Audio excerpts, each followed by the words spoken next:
Halo, selamat pagi anak-anak. Apa kabarnya hari ini? Alhamdulillah, luar biasa. Allahu Akbar. Pintar. Coba ibu tanya, apakah sudah siap mengikuti pembelajaran hari ini? Bagus, hebat. Coba sebelum masuk ke pembelajaran, ibu minta untuk berdoa dulu ya terlebih dahulu. Ayo, berdoa dalam hati dimulai.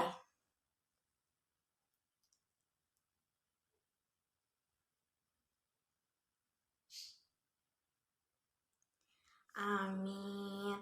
Alhamdulillah kita sudah berdoa. Kemudian ibu lihat apakah teman-temannya hadir semua? Coba lihat kanan kirinya apakah teman-temannya ada?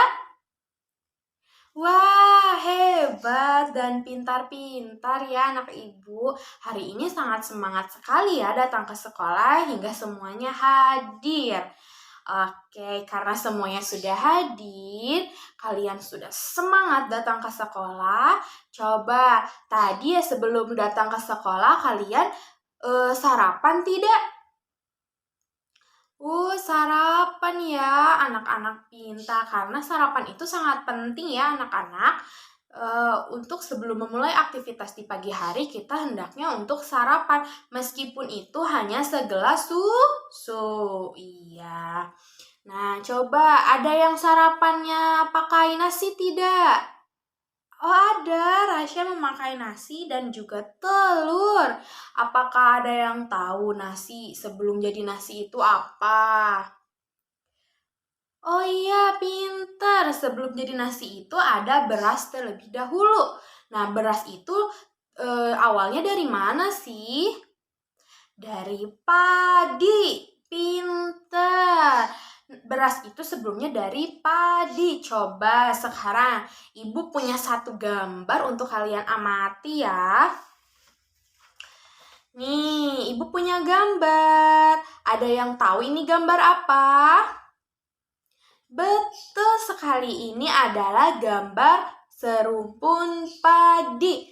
Coba, apakah kalian tahu padi ini tumbuhnya di mana ya?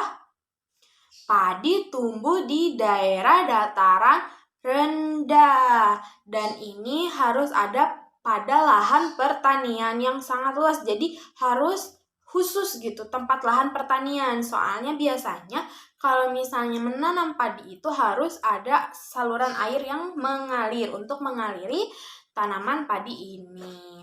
Coba ada yang tahu enggak pertumbuhan padi itu ada berapa fase ya?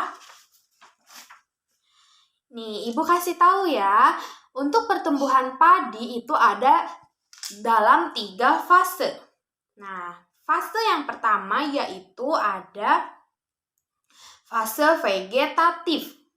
Yang kedua yaitu fase reproduksi. Dan yang ketiga yaitu fase pematangan. Nah, dalam ketiga fase ini ada masih banyak loh tahap-tahapnya. Apa saja sih Bu tahap-tahapnya? Nah, untuk fase yang vegetatif yaitu ada fase 0, di mana fase 0 ini benih direndam terlebih dahulu selama 24 jam. Kemudian setelah direndam 24 jam, benih juga harus diinkubasi selama 24 jam loh. Nah, setelah benih diinkubasi dan juga setelah benih direndam, setelah itu digimanakan Bu? Nah, setelah itu baru boleh benih-benih itu kalian tanam di lahan pertanian. Kemudian setelah kalian sebar benih di lahan pertanian, maka pada tahap yang ke-1 yaitu ada munculnya seperti tunas yang baru muncul dari biji-biji, kemudian tunas itu akan tumbuh sebanyak 3 daun. Nah, 3 daun ini baru muncul ke permukaan. Kemudian pada tahap keduanya yaitu ada pembentukan anakan. Nah, pada pembentukan anakan ini pada daun-daun yang tadi 3 tumbuh ini akan tumbuh lagi daun-daun yang lain setiap 2-3 hari sekali mereka itu mengeluarkan daun-daunnya. Nah, kemudian tahap ketiga yaitu ada pemanjangan batang. Nah, pada daun-daun ini ketika mereka sudah tumbuh, maka mereka itu batangnya akan semakin panjang pada tahap ketiga itu. Nah, selanjutnya ada fase kedua. Fase kedua itu apa tadi? Reproduksi. Iya.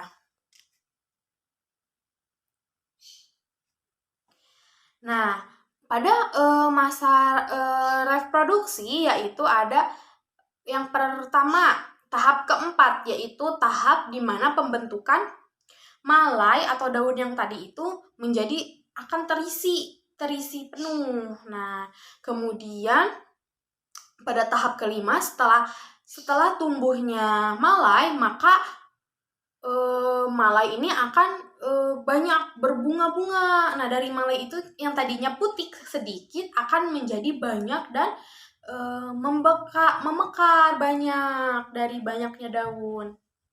Kemudian tahap keenam yaitu ada tahap pembungaan, di mana ketika daun-daunnya sudah banyak, maka banyak juga keluar bunga-bunga di setiap daunnya. Nah, lanjut. Yang ketiga, tadi tahap ketiga itu apa? Pematangan. Betul. Nah, yang tahap pematangan yaitu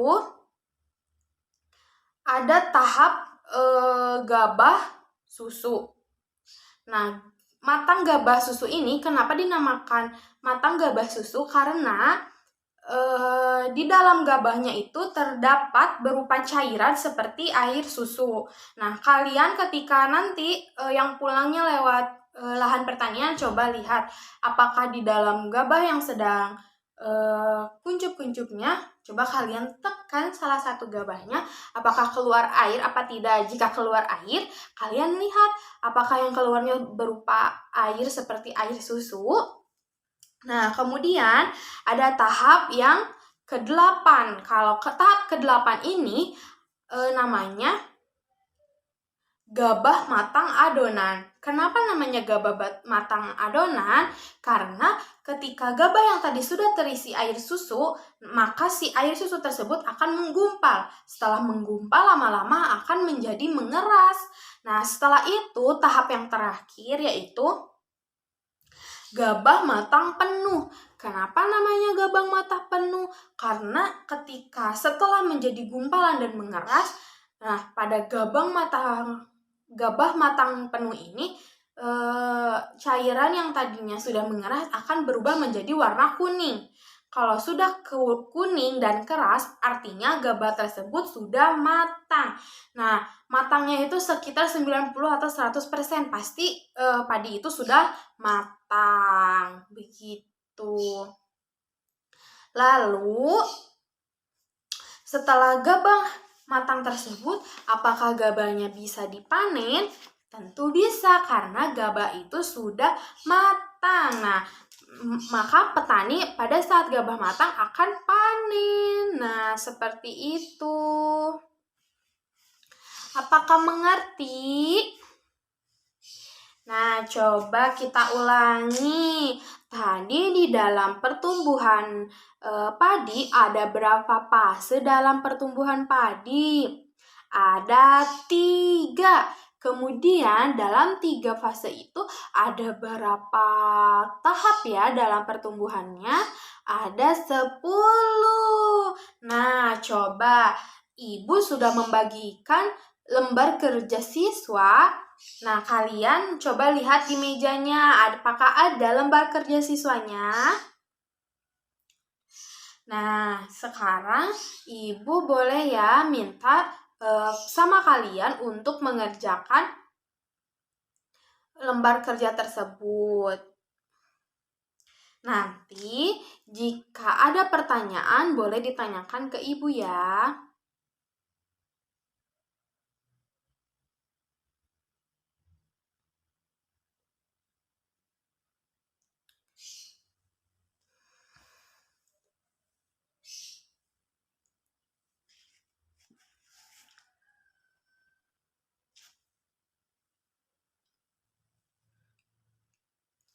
Apakah sudah mengerjakan LKPD-nya? Ih, pintar sekali anak-anak ibu. Coba, sekarang ibu boleh minta ya di estafet lembar kerjanya dari paling belakang sampai ke depan. Nanti akan ibu ambil ya dari depan, di meja paling depan.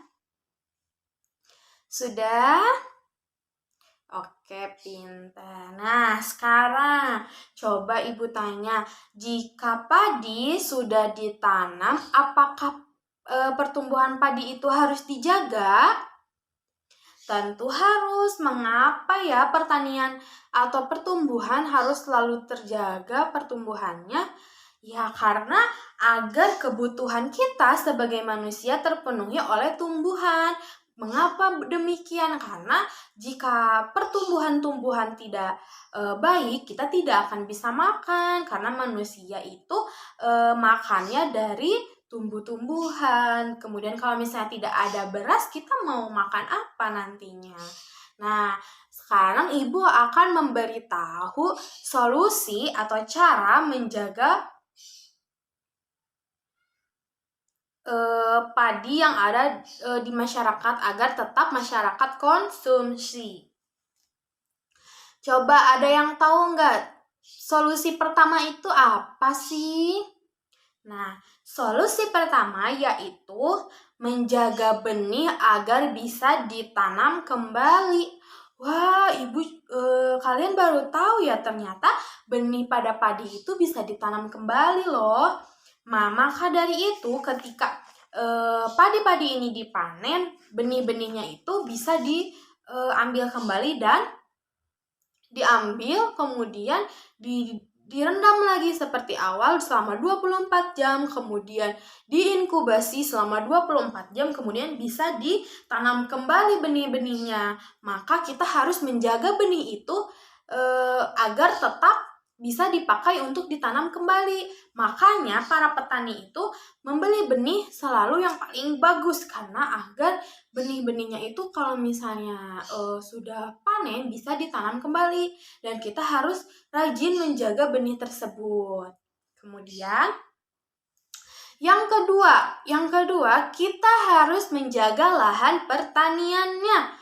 Kenapa Bu harus dijaga lahan pertaniannya? Kalau kita lahan pertaniannya diambil sama orang yang membeli tanah kita lalu dijadikan lahan pembangunan, nah kita akan kekurangan makanan, kita tidak bisa makan nasi karena lahan pertanian kita sudah dibangun oleh bangunan-bangunan perkantoran. Makanya kita harus menjaga lahan pertanian kita agar tetap bisa berproduksi berasnya. Nah, yang pertama tadi untuk menjaga benih agar bisa ditanam kembali. Kemudian yang kedua, kita harus menjaga lahan pertanian kita agar tidak dibangun oleh bangunan-bangunan perumahan ataupun perkantoran. Nah, kemudian yang ketiga itu kita harus menjaga lahan pertanian kita dari sampah-sampah. Mengapa demikian? Apakah ada yang tahu gejala alam jika membuang sampah sembarangan akan terjadi apa? Betul. Jika kita membuang sampah sembarangan, maka saluran air akan menjadi macet karena tertumpuk dengan saluran-saluran air ini dengan sampah-sampah yang kita buang sembarangan. Maka dari itu air akan meluap dan terjadilah banjir. Banjir lahan pertanian kita, padi-padinya tidak akan bisa tumbuh kembali karena padi-padinya itu akan membusuk dan tidak bisa dipanen. Nah, yang keempat ada saluran air. Saluran air ini kenapa harus dijaga? Karena pertumbuhan padi ini harus tetap teraliri oleh air. Makanya saluran air pada lahan pertanian kita harus tetap terjaga dan harus tetap bersih. Nah, kemudian yang terakhir, nah ini kita harus beritahu kepada orang tua kita jika membeli beras atau membuat nasi harus dengan sesuai kebutuhannya. Karena jika kita tidak menghemat kebutuhan beras, maka reproduksi padi ini akan semakin sulit. Nah, jadi solusi untuk menjaga pertahanan pertumbuhan padi itu ada 5. Yang pertama, menjaga benih agar bisa ditanam kembali. Dan yang kedua yaitu menjaga lahan pertanian agar tidak dibangun oleh bangunan seperti perumahan atau perkantoran. Yang ketiga, tidak membuang sampah sembarangan agar tidak terjadinya banjir. Karena jika terjadinya banjir, maka tanaman padi kita akan membusuk dan tidak bisa panen. Kemudian yang keempat, menjaga saluran air agar tetap lancar karena pertumbuhan padi harus tetap dialiri oleh air. Yang kelima, kita harus berhemat beras karena kita harus memakai beras sesuai dengan kebutuhan. Sudah diingat ya, jangan dilupakan. Nah, nanti kita di akhir bakal ada kuis. Coba tadi kalian sudah mengerjakan lembar kerja siswa yang dimana di dalamnya itu ada beberapa fase dari pertumbuhan padi. Nah, pada pertumbuhan padi kalian sudah mengerjakan ya. Nanti Ibu akan lihat apakah kalian sudah paham atau belum dengan materi yang sudah Ibu berikan. Nah, setelah mempelajari tadi pertumbuhan padi ini, kita langsung masuk ke pembelajaran selanjutnya ya. Nah, tadi Ibu sudah memberitahu kepada kalian kalau padi itu tumbuh di daerah dataran apa ya? Dataran rendah.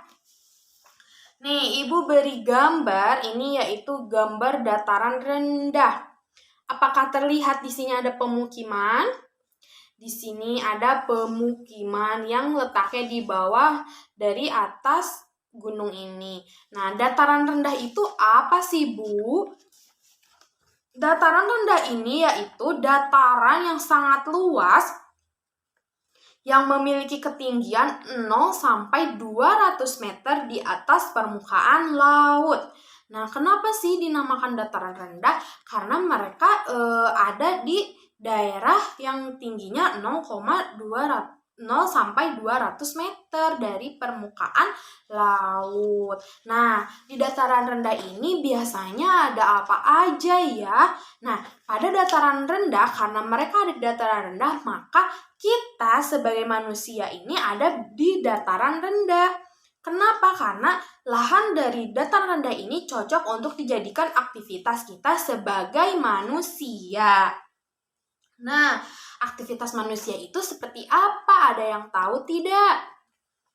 Ya, betul. Nah, aktivitas manusia itu seperti kita memiliki lahan pertanian, memiliki lahan perkebunan. Tetapi lahan perkebunan tidak semuanya bisa ada di dataran rendah karena beberapa tumbuhan ada yang harus ditanam di dataran yang tinggi. Nah, kemudian ada juga area perindustrian dan ada juga area pemukiman warga. Jadi kita hidup ini ada di dataran rendah. Pinter.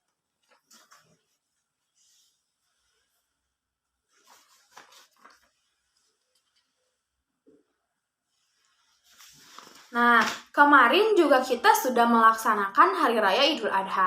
Artinya apa? Manusia berkegiatan memiliki lahan peternakan di dataran rendah. Nah, makanya dataran rendah ini didominasi dengan aktivitas-aktivitas manusia. Nah, mengerti sampai sini? Ayo, kita lanjut ya. Setelah dataran rendah ini ada apa sih, Bu? Setelah dataran rendah, di sini Ibu memiliki dataran tinggi. Dataran tinggi itu apa saja?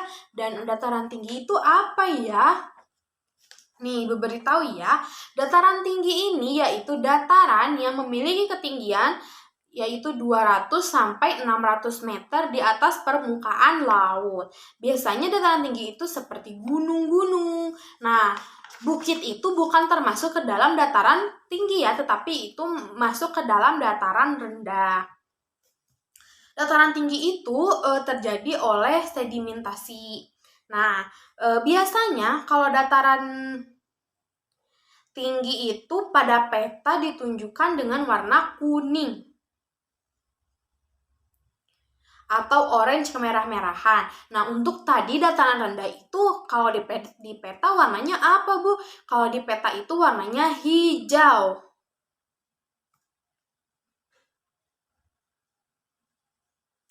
Nah, biasanya di dataran tinggi ini memiliki udara yang sangat sejuk, dingin, dan asri. Dan ini juga di dataran tinggi bisa menanam pohon-pohon atau lahan pertanian, perkebunan yang bisa kita gunakan.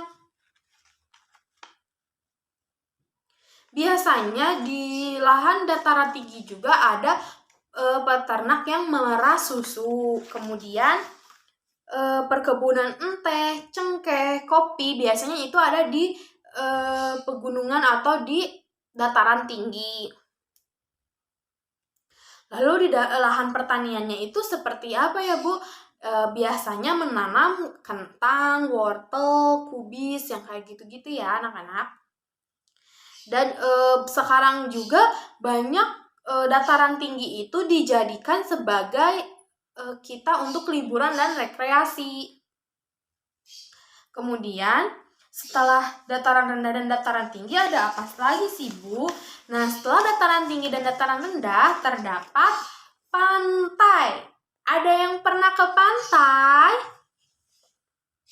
Wah, hebat. Sudah melihat laut ya berarti.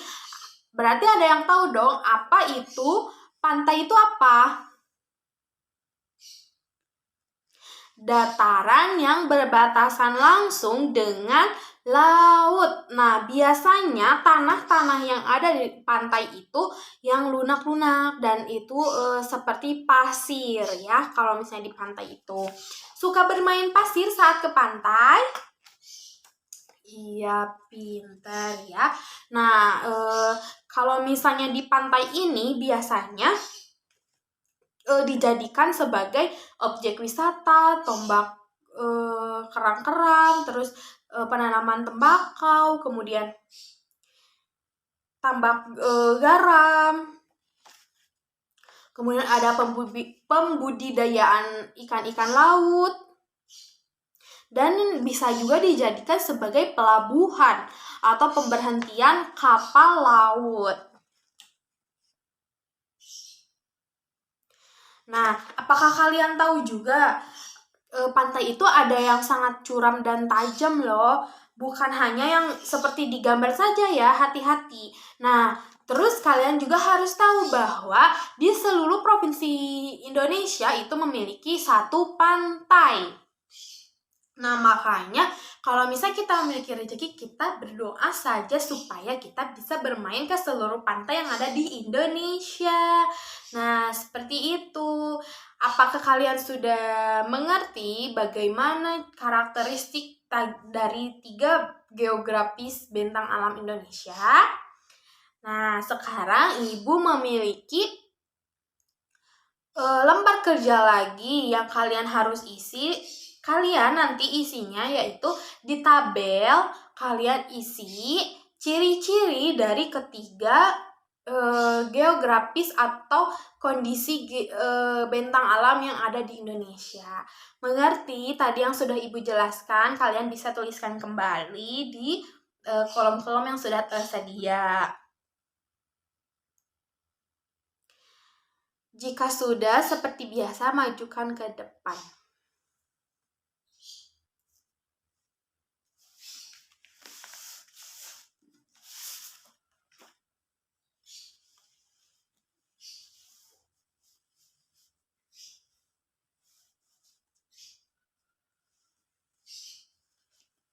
Sudah? Iya, baik. Nah, alhamdulillah pembelajaran hari ini sudah selesai. Coba kita simpulkan pembelajaran hari ini. Pembelajaran pembelajaran hari ini kita belajar pertumbuhan padi. Pertumbuhan padi ada 3 fase, yaitu fase vegetatif, fase reproduksi, dan fase pematangan. Kemudian ada juga cara kita atau solusi untuk tetap memelihara pertumbuhan padi, yaitu ada 5. Menjaga benih agar bisa ditanam kembali, kemudian menjaga lahan pertanian untuk tidak dibangun bangunan. Yang ketiga, tidak membuang sampah sembarangan. Yang keempat, menjaga saluran air tetap mengalir. Dan yang kelima, kita harus menggunakan beras sesuai dengan kebutuhan. Kemudian, yang tadi 3 geografis, kondisi alam Indonesia. Ada 3, yaitu dataran rendah. Dataran rendah ini memiliki ketinggian 0 sampai 200 meter di atas permukaan laut. Yang kedua, ada dataran tinggi, yaitu di mana memiliki ketinggian 200 hingga 600 meter di atas permukaan laut. Kemudian ada pantai yang daratannya itu dekatlah sekali dengan perbatasan laut. Nah, alhamdulillah kita sudah menyimpulkan pembelajaran hari ini. Kemudian Ibu minta minggu depan kalian harus bisa mencari materi mengenai keseimbangan lingkungan ya. Nanti di minggu depan akan Ibu bahas keseimbangan lingkungan sekitar yang dari tadi bentang alam juga nyambung ya. Oke, karena kita sudah di ujung pembelajaran, maka Ibu tutup. Terima kasih. Wassalamualaikum warahmatullahi wabarakatuh. Sebelum pulang, alangkah baiknya kita berdoa dulu ya, karena tadi pembelajaran diawali dengan doa. Berdoa dimulai. Berdoa selesai. Oke, boleh pulang. Hati-hati di jalan ya anak-anak.